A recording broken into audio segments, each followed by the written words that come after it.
Python Essentials 2 Module 4 quiz. What is the expected output of the following code? Function myFun, for num in range, yield num, for I in mynum, print I. Okay, let's see. In this case, mynum works as a generator, so it will yield a value one after another and will continue execution. So range generates the sequence of 0, 1, and 2. The 3 is not included because it's a right mode boundary. So it will yield 0 and then 1 and then 2. The function itself does nothing more than just yielding. So it will be printing 0, 1, 2. Okay.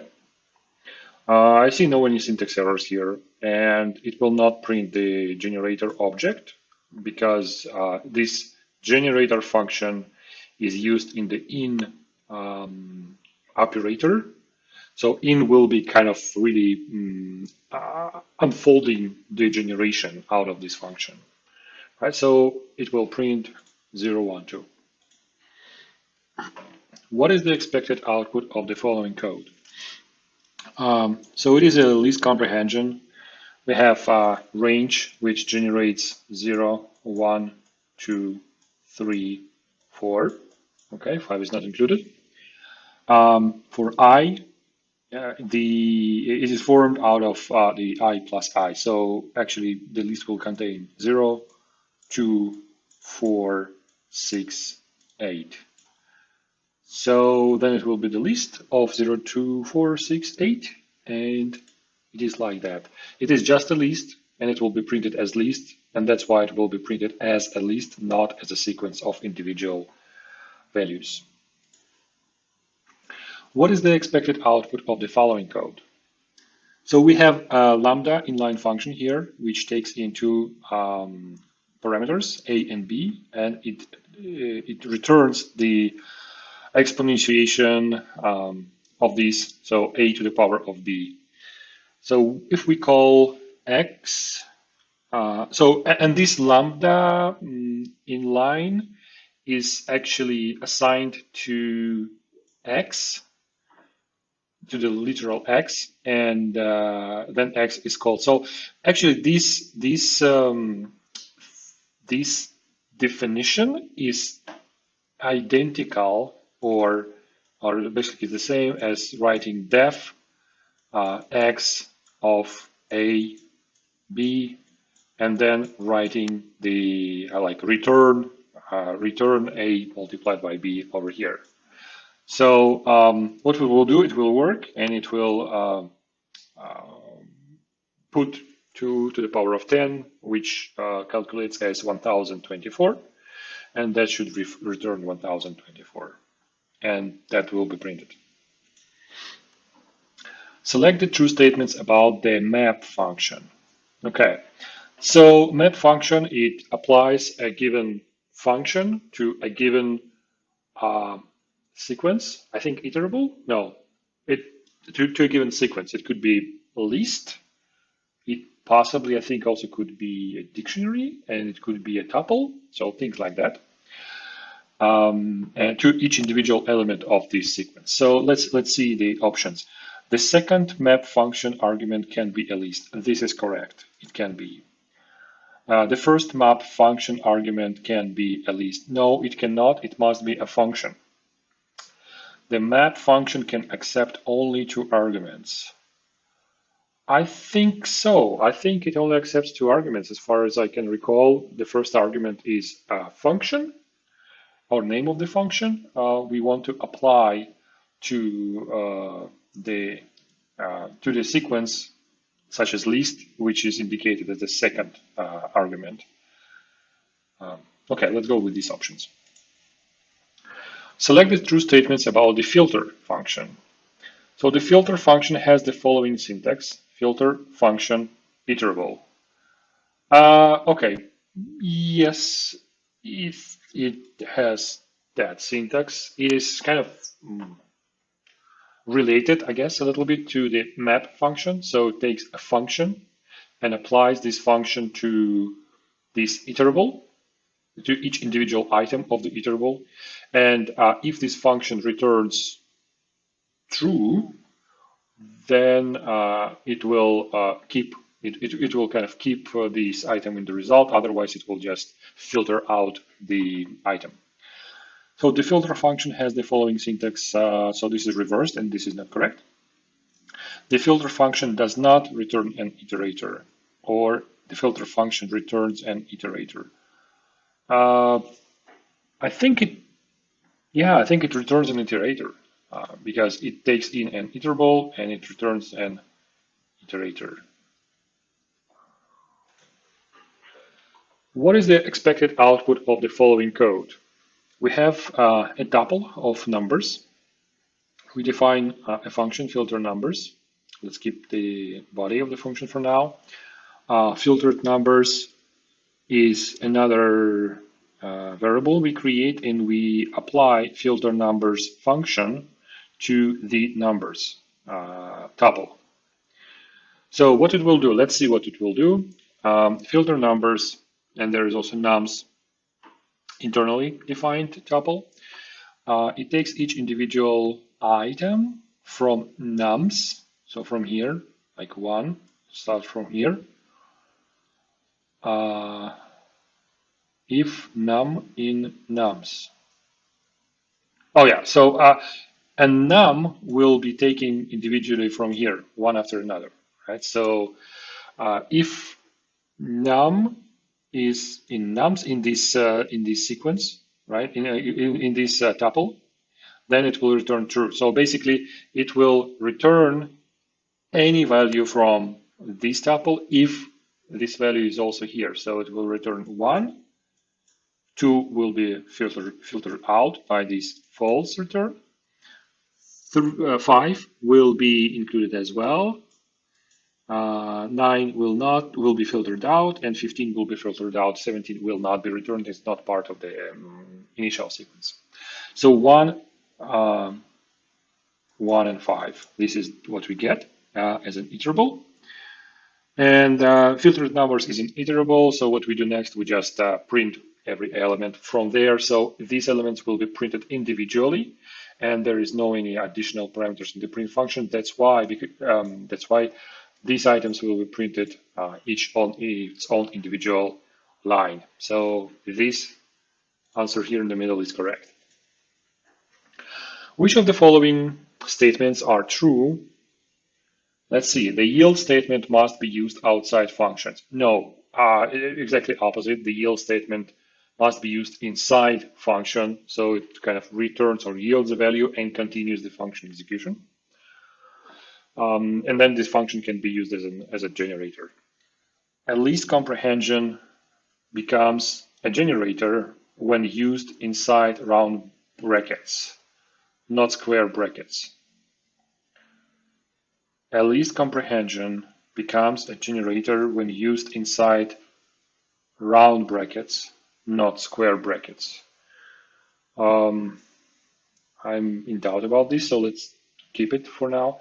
The declaration of the Lambda function is the same as the declaration of a regular function.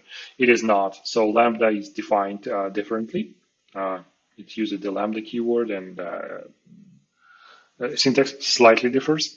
So the map function creates a copy of its second argument and applies the first argument to it. Yes, this is correct. And it applies the first argument to it, which is the function.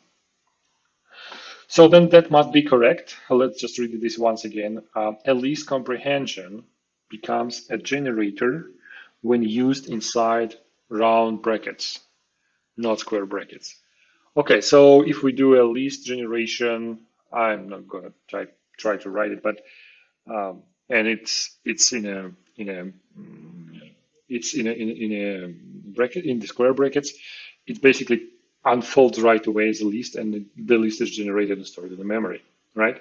But if we instead the square brackets, we use the parentheses, round brackets, it stays as a generator and this generator may be unfolded later on, for example, with with an in construction, like for item in that generator. The two basic mutually exclusive file open modes are named. They are binary and text, right?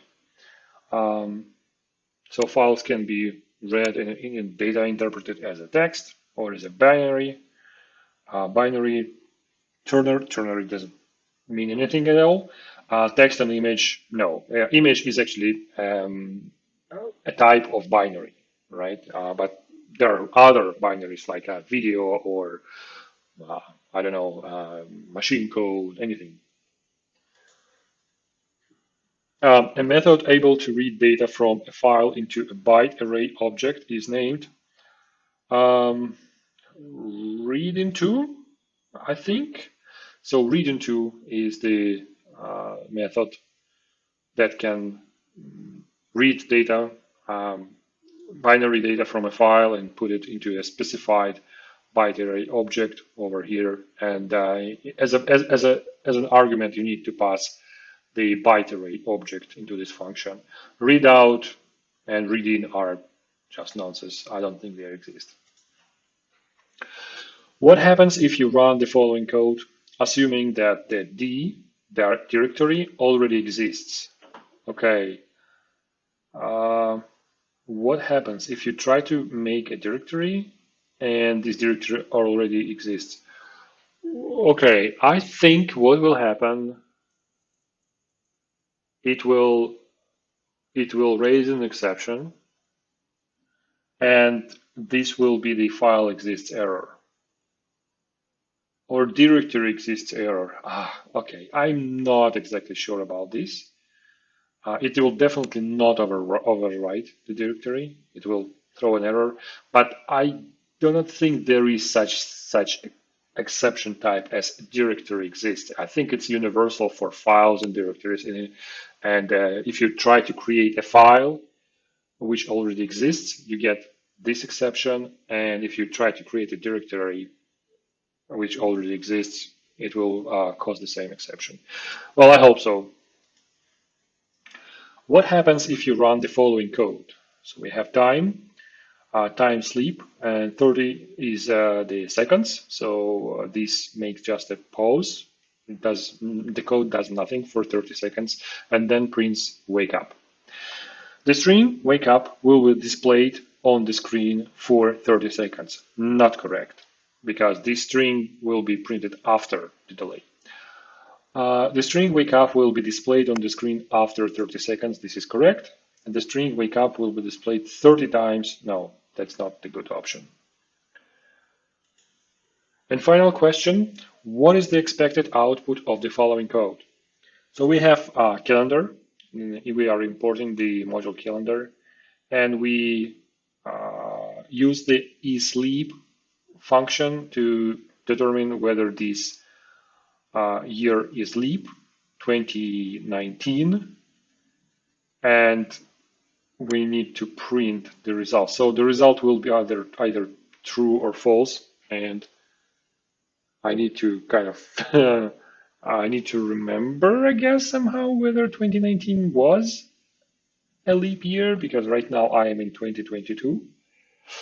I think 2020 was leap, which means 2019 could not be leap, and then I think that should return false. Let's see the result. Okay, well, let's review.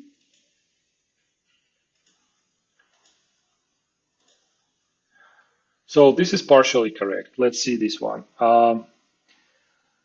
The map function can accept more than 2 arguments. Okay, let me check this and come back. Okay, right. So it is totally fine. It is correct that the map function can accept more than 2 arguments. One thing which the course says about this, that this function takes 2 arguments. One is a function, another is a list, but this is specifically for this example here. And just down below, it says that map can accept more than 2 arguments. And there is a perfect reason for that, because map function, the function which is used for mapping may take in more than 1 argument, right? So it can take just one thing and do something with it, or it can take multiple things. So here's one example over here, how the myfunc function is used for mapping, and this myfunc takes in 2 arguments, a and b, right? And then we need to pass for a and b 2 arguments into the map function. So this will be my a, and this will be my b, and it will iterate through. So it will add apple to orange, banana to lemon, and cherry to pineapple. So that's pretty clear. And that was the only error in the test, so we are done.